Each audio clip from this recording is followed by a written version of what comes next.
Hello Cougars, Coach T.O. here. Had a friend from the class of 2012 stop by who used to run up and down this court. Not sure if you know who it is, but let's go take a look.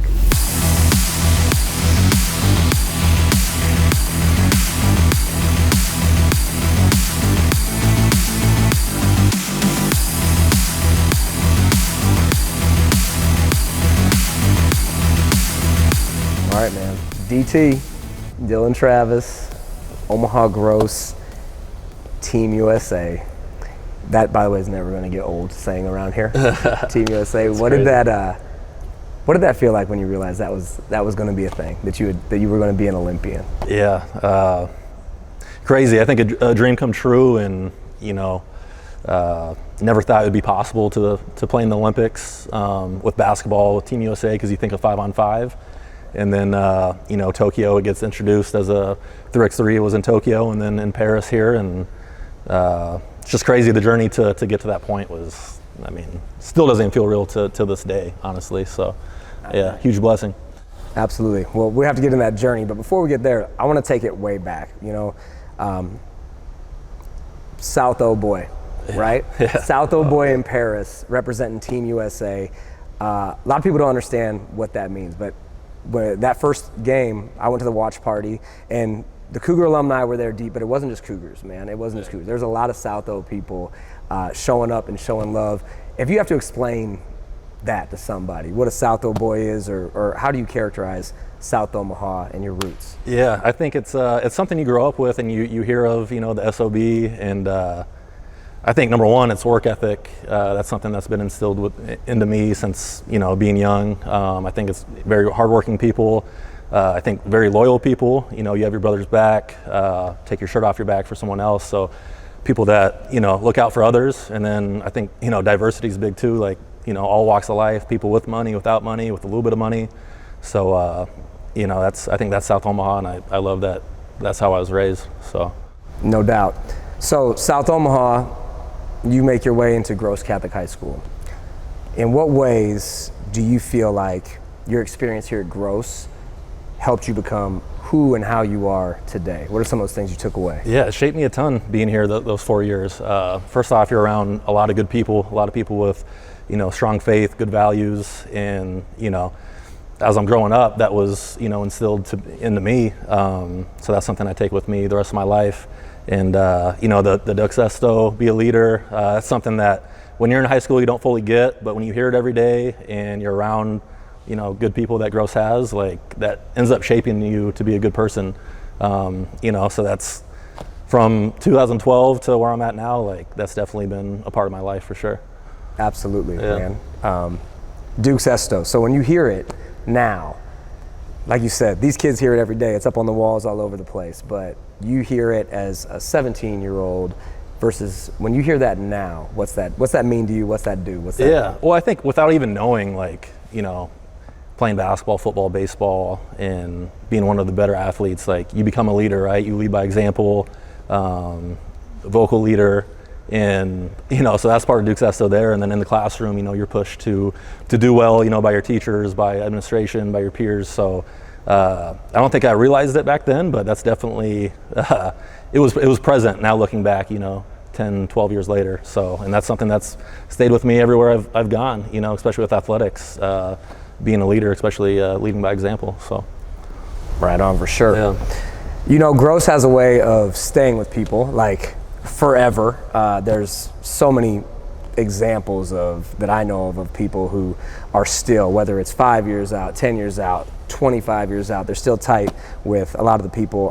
Do you stay in contact with people that you went to Gross with? Yeah, for sure. One of my best friends that I went to school with here in 2012, Nick Hiscone, him and his wife came out to Paris and came to every single game, and so that was awesome seeing them there. And I keep in contact with a lot of people, a lot of texts from some people I haven't talked to in years. Coach Powers was out there, who coached me for 4 years at Gross. So yeah, it's a strong community, and that's what Gross is. That's what South Omaha is, as we've talked about. So definitely still there till this day. No doubt. Well, let's roll with that, Coach Powers, man. We were just talking about it. He he went out there to watch you play. He was sending me videos. I was like, this is one of the coolest things I've ever seen. I was so jealous. How did he impact you as, that player-coach relationship when you were here at Gross? Yeah, he was big time in my development as a player and as a young adult. I mean, in my high school years, there was some stuff going on off the court in my personal life that he really, kind of sat me down and, kind of kept my head on straight with, sometimes when I was dealing with adversity. And I'll never forget those talks that we had, about who I hang out with, the decisions I make, because there was, like any high school kid, sometimes you can kind of get caught up in that. And I remember having that talk with him before homeroom, and from that moment on, I was like, okay, like he's right. I have more to lose than maybe other people trying to play college basketball. So that always meant a lot, him looking out for me in that way. And then on the court, I mean, he really gave me the green light and the keys to lead the team. We made the state tournament for the first time since '99, my senior year. So he was great, on the court and off the court. And to see him in the stands in Paris, I mean, it almost made me cry, man, for real. Like that, he means a lot to me. And to see someone that was, there, years ago, to be in the stands in Paris, it was a full circle moment. That was really cool for me. Absolutely. That, I know is, and you've already started a little bit with your coaching career.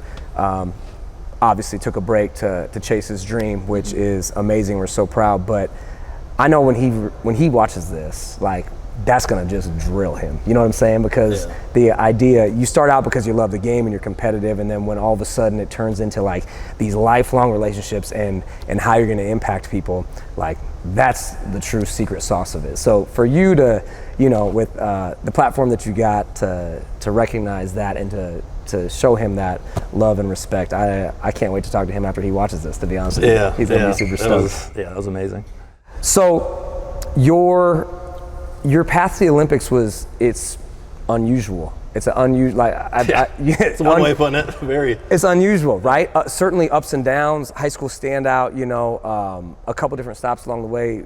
Could you talk about that and how you dealt with adversity and kind of showed that South O grit, maybe, things that just from your family, from South Omaha, from Gross High School, how did that sort of equip you for the ups and downs and the unusual path to be where you are right now? Yeah, it's been a roller coaster since leaving this gym in 2012. I mean, it was first team Super State, and the other 4 guys on the team all went to, University of Iowa, Georgetown, high major Division I schools, and, I went to Midland, and that was a humbling experience. I go to Midland, and, I'm pretty much the water boy and a rebounder by the end of the year, getting 5 minutes a game.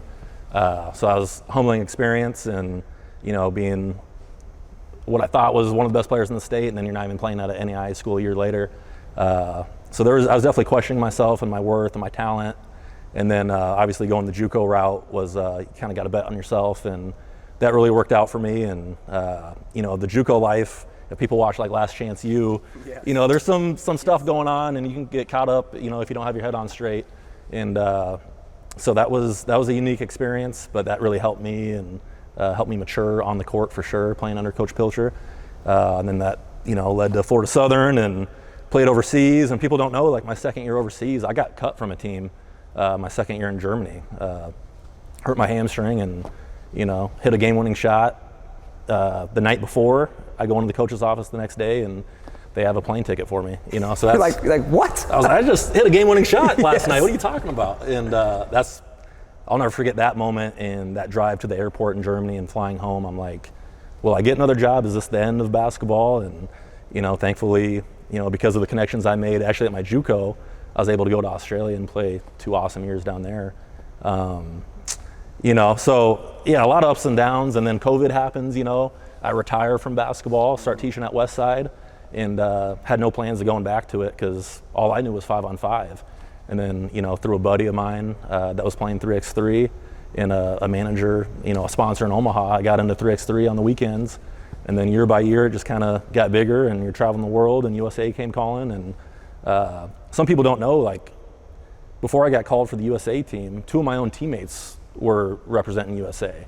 So I never thought that would happen. I thought they were just going to keep looking over me.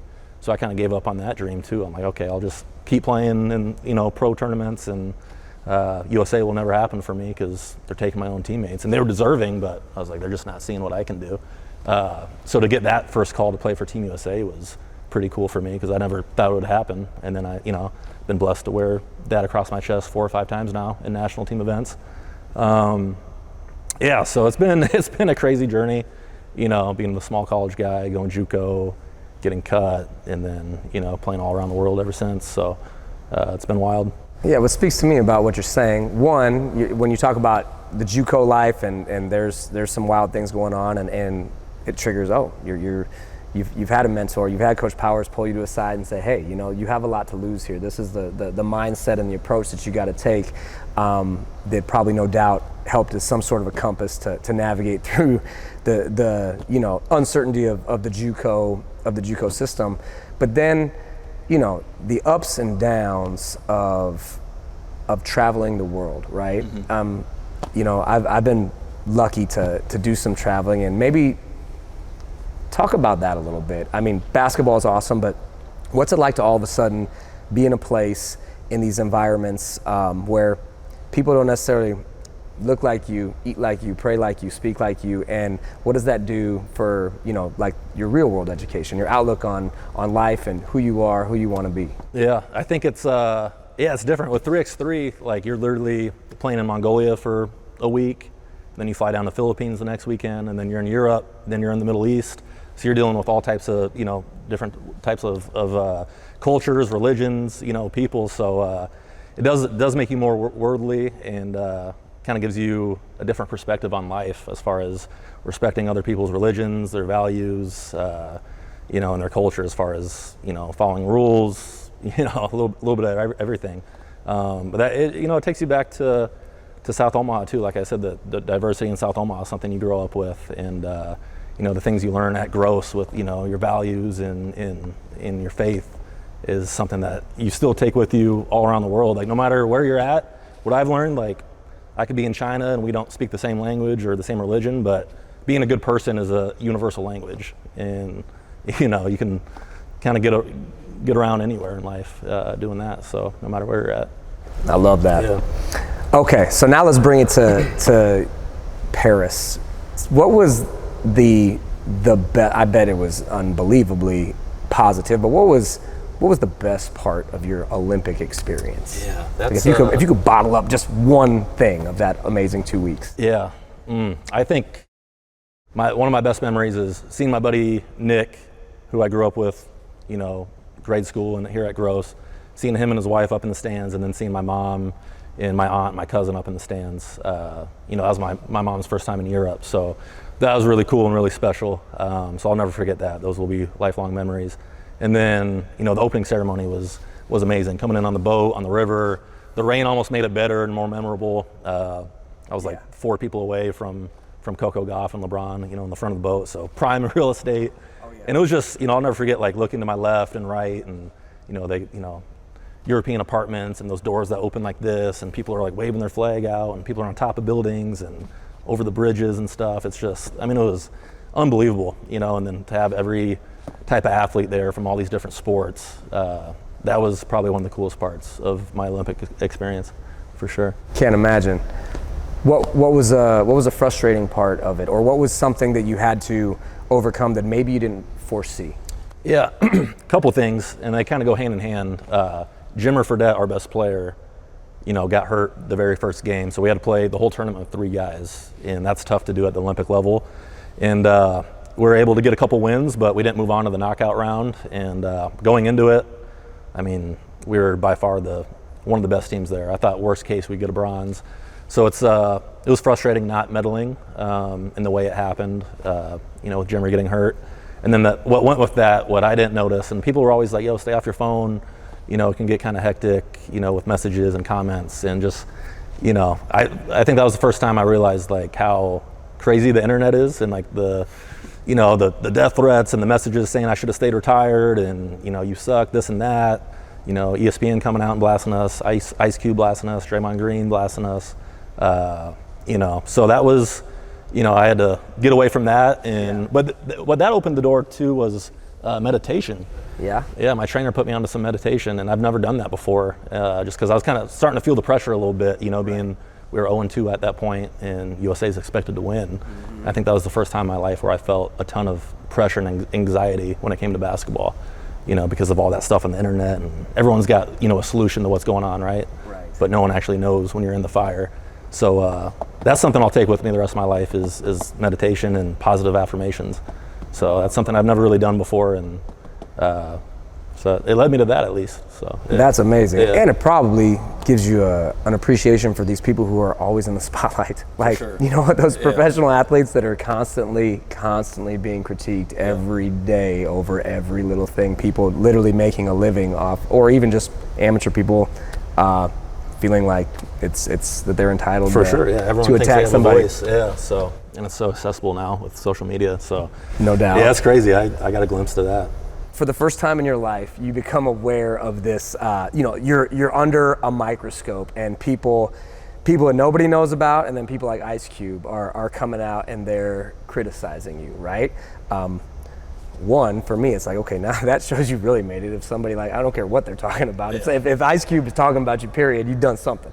But they can never take away what you've accomplished and where you're at. So, how do you sort of wrap your mind around that whole experience of that scrutiny and that intensity and that stress, and at the same time being proud and confident in who you are and what you've done? Yeah, I think a lot of people don't know what it takes to get to this level, and the amount of travel and going around the world, what seemed like probably 20 times, playing in all these different tournaments and doing all that to prove yourself, going through the camps to make the Olympic team. So much went into it to get the country qualified, and that I don't think a lot of people would want to fly economy and go to Mongolia and hop around different places all around the world. So there's a lot that goes into it that people don't know, and the 3x3 game is different, and we didn't have our best player playing, so we were at a disadvantage for sure. But to be an Olympian, I still don't know fully what it means. I know it took a lot of hard work, a lot of faith.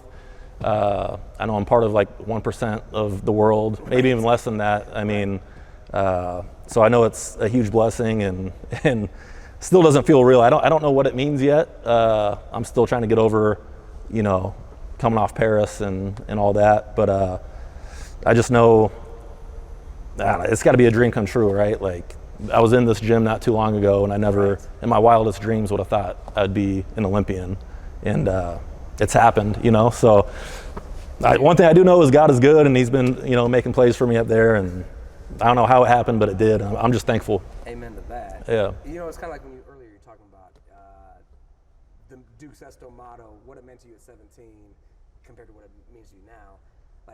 I know the Olympics was a big deal and it was an awesome experience and you're trying to process it. I cannot imagine when you're sitting around with your children and your grandchildren how much it is going to be magnified. And I'm not talking about we used to walk up the 2 miles of snow magnified where you're having to embellish it. Mm-hmm. The perspective and the scope that you will have on that experience is going to be mind-blowing. It'll just keep getting better as it ages. For sure, yeah. I sure hope so. Oh, I think it will. No doubt, no doubt. So, the Olympics, you're there. Who was the best athlete you saw, or who was maybe, talk about a moment where it was, as just a fan and a regular person, where you're like, I can't believe I'm right here next to so-and-so, or I'm watching so-and-so do their thing. This is ridiculous. Yeah. At the Village, I met, I like golfing. I met Colin Morikawa and Wyndham Clark. So talking to those two was really cool. And they're just normal guys. They want to know about, basketball, where I was from, how I got into it. So that was really cool. Seeing the gymnasts, Suni Lee and those girls.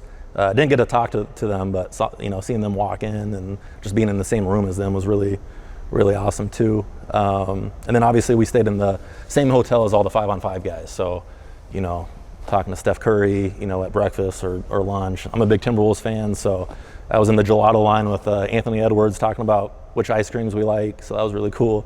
Yes. LeBron dapping us up, saying good luck and stuff. What kind of ice cream is that man eating? He was vanilla with a little bit of chocolate sauce on there. And then I told him I liked mint, and he freaked out. He didn't like that. He was like, you're crazy. You either love it or you hate it. So I love it. I'm a mint chip guy for sure. Mint chip guy for sure. So that was cool being around all those guys, So talk to us about the France game. Yeah. So we were 0-2 at the time. Desperately needed a win, and we're playing France in Paris in front of 8,000 hostile crowd, and that'll be one of the memories I'll take with me the rest of my life. Just how hostile the crowd was, how loud it was, how much we needed to win. We only had 3 guys. We're fighting tooth and nail to just get a win and get that monkey off our back, right? So that was big time. Canyon, my teammate had a huge effort, and I think he scored 14 or 15 out of the 21 points, and we just came together and got it done, and that was monumental for us. And we played China 3 hours later, and that was a big day. We went 2-0 and gave ourselves a chance to make a run at it, to move on out of pool play.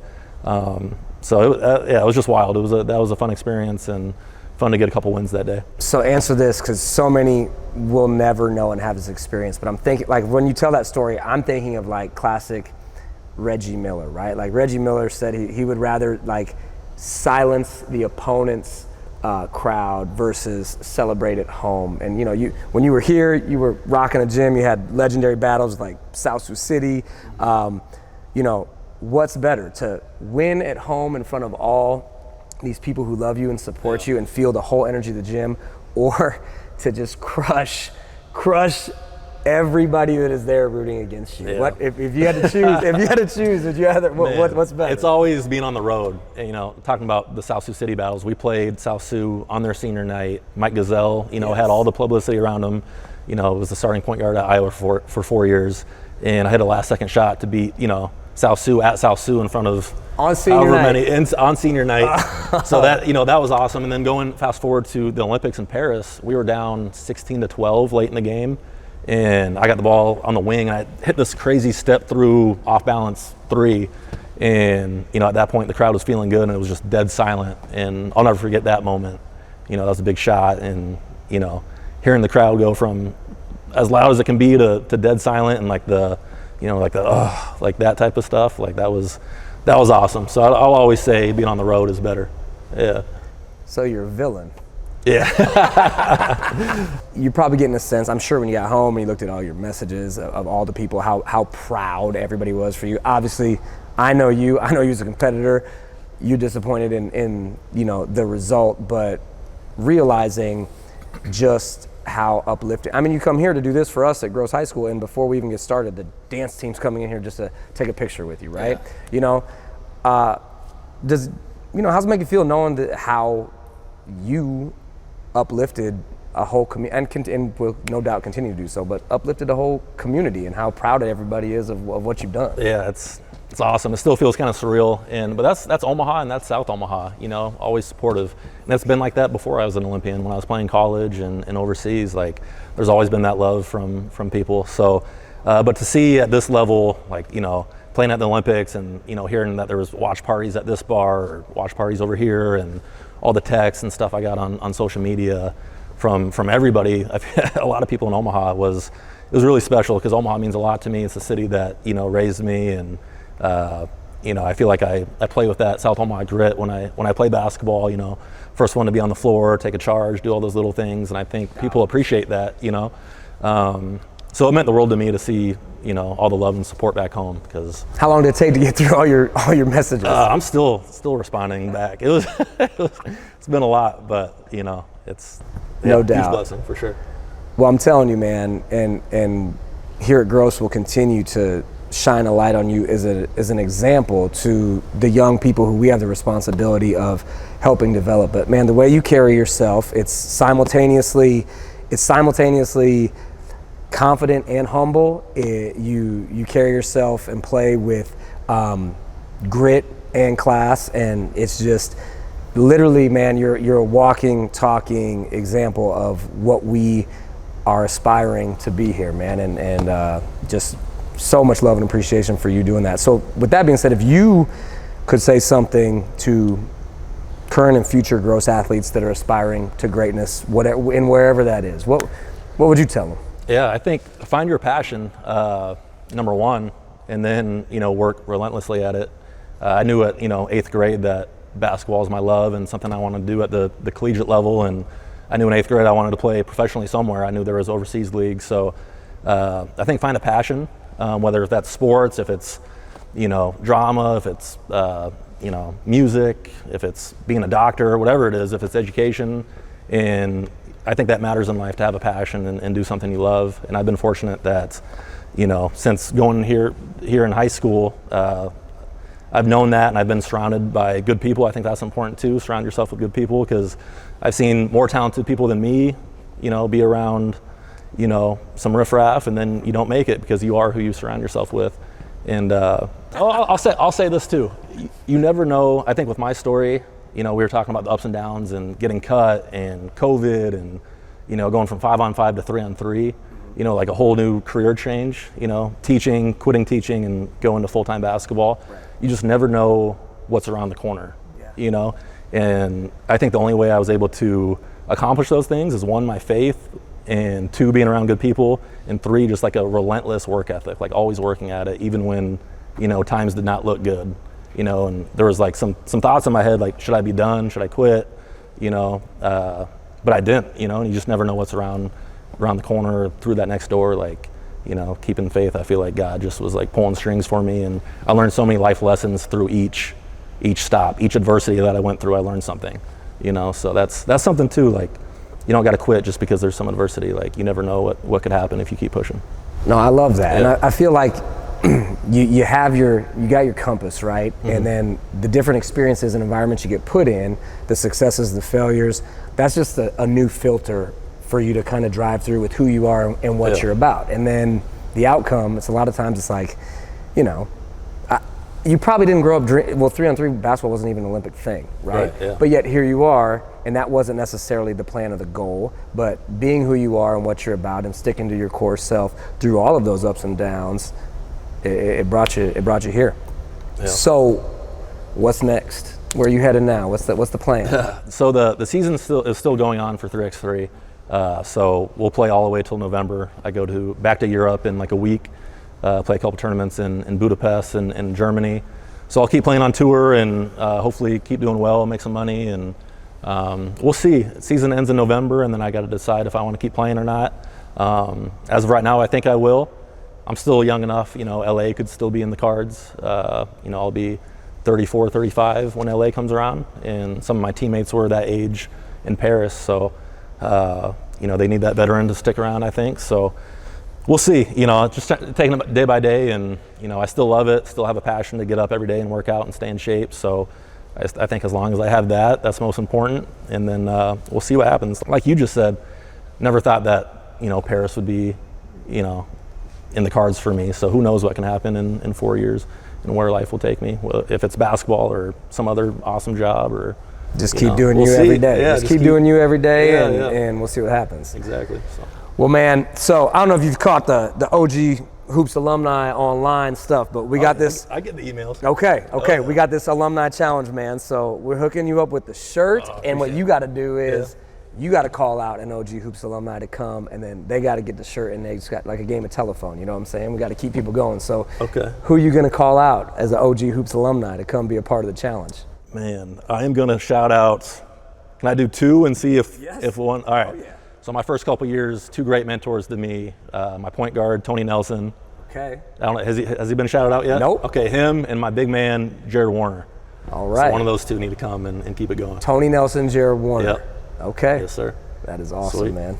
Love it. Well, dude, I cannot thank you enough for coming here and doing this and continuing to show love to Gross High School and allowing us to use your success and your platform to highlight what we do here for so many people. So, man, it's all love, and can't tell you how much I appreciate you. Can't tell you how much I'm proud of you. Thanks, Coach. Appreciate it. Brother. Love being back. Yeah, man. Yes, sir. All right.